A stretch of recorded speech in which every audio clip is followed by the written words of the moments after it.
I do not really want to make this video, but I feel like I have to, just to not only help steer people in the right direction who are thinking about doing the same thing that I've done, but also just to let you guys know what is going on with the cars at the moment on the channel. Now, most of you guys at this point know the 4J Patrol. We put the 4J in it last Christmas. It's been going relatively good since then. I haven't had any major problems. We had our camping trip that I've just uploaded last week.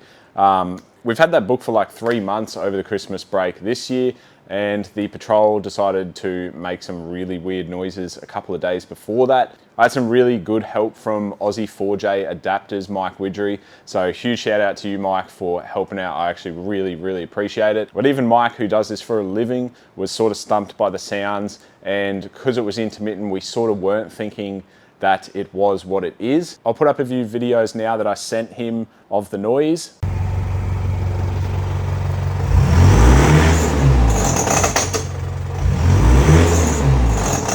So you can hear that. It sounded pretty bad. I spent over $1,000 in sensors, oils, all that sort of stuff trying to fix the problem.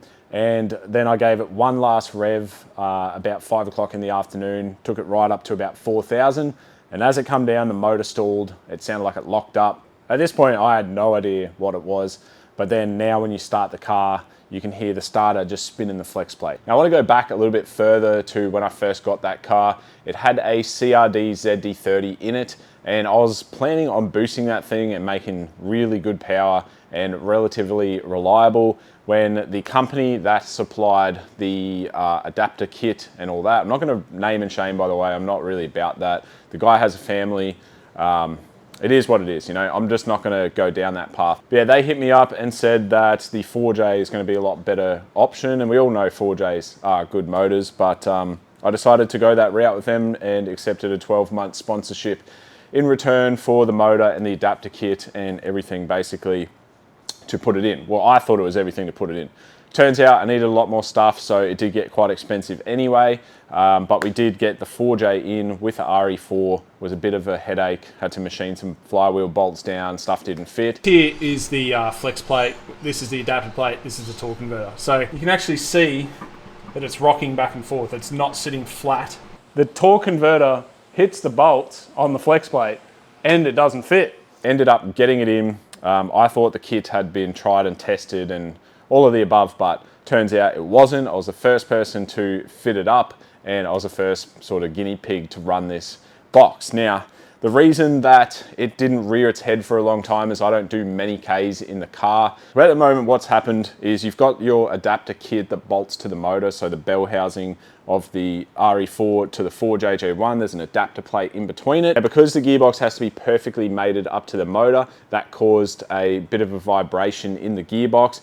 And I'm pretty certain at the moment the flex plate has completely sheared off the converter. I haven't actually pulled the box out, but I'm pretty confident that that is the problem. I might go out soon and pull the starter motor off and just 100% confirm that, but I did have to leave on my trip, so I didn't have time to rip the box out of it and 100% confirm. But the reason I'm pretty confident in saying that is every other single kit that this company has sold has done the same thing. So I'm in all the conversion pages on Facebook. Every single person that I know that's put the auto in has also sheared the flex plate off the converter. What someone has done is they've bolted a bell housing to the adapter kit and they've ran a dial indicator around the snout that goes onto the gearbox. And it turns out that the bell housing adapter plate is machined wrong. So it's about 2 mil out. I'll show you how far out this is. I believe the allowed tolerance is about 0.02 of an inch, which turns out to be roughly about that amount there. So not much at all. You can see it's kind of like a business card, probably even thinner than a business card. And these adapter kits are measuring to be out by about 2 or 3 mils. There hasn't been any conversation on how to rectify this problem. You can't just go and buy another kit off them and put it in because it's just going to happen again.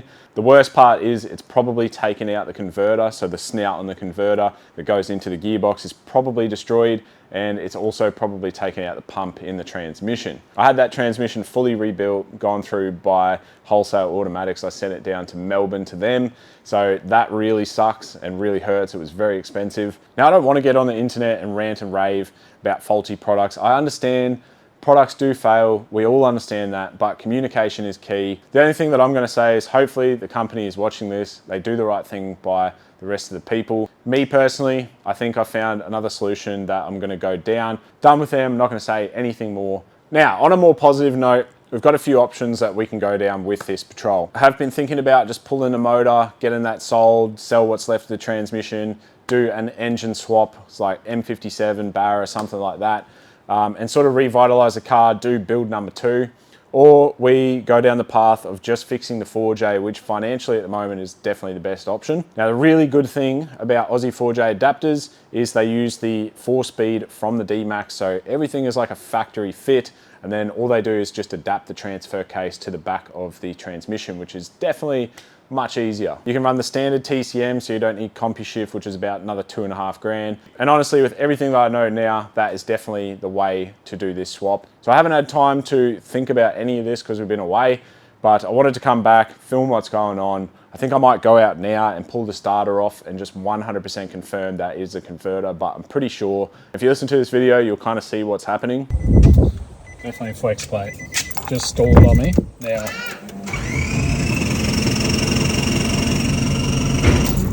so what that noise is the starter motor trying to spin the motor, but because the flex plate and the torque converter are separated from the motor, it's just spinning that around. I definitely want you guys to comment on what you'd like to see more, but I kind of already know the answer to that. I think most people would want me to go down the M57 path, but I kind of like the 4Js. I mean, they're good motors. What are you going to do? So right here is where she broke down, which is actually not a bad thing because we were going on a trip.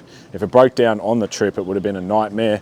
But you can see I've been at all this wiring. I've replaced all the sensors because I thought it might have been knocking from injector knock. I rewired some stuff down here. I spent 2 days on this motor trying to make it run right, but turns out it is a problem down in there. And so unless I get some guys around, I can't even move this into the shed.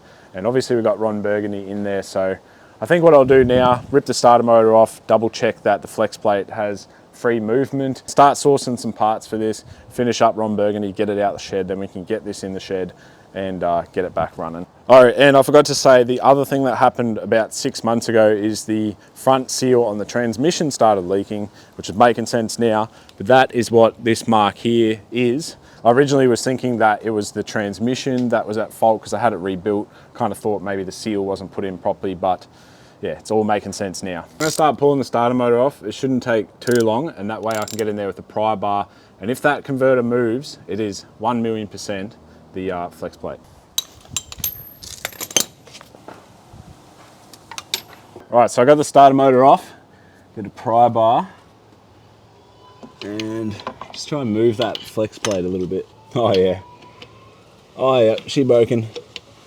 One. All right, so I'll try and show you guys that. See how I can turn those teeth just by hand. That means like that. Look how easy that is. So unfortunately that means that it is not connected to the motor, meaning that it is broken. So now that we know that that is broken, I can start moving forward and getting a plan together on what I'm gonna do. I would still like to know your opinion, so drop it down in the comments below. So thanks so much for watching. If you do wanna buy one of our new t-shirts, they are available online now. And yeah, hopefully we'll be back in the next episode with a new mindset, getting Ron Burgundy finished.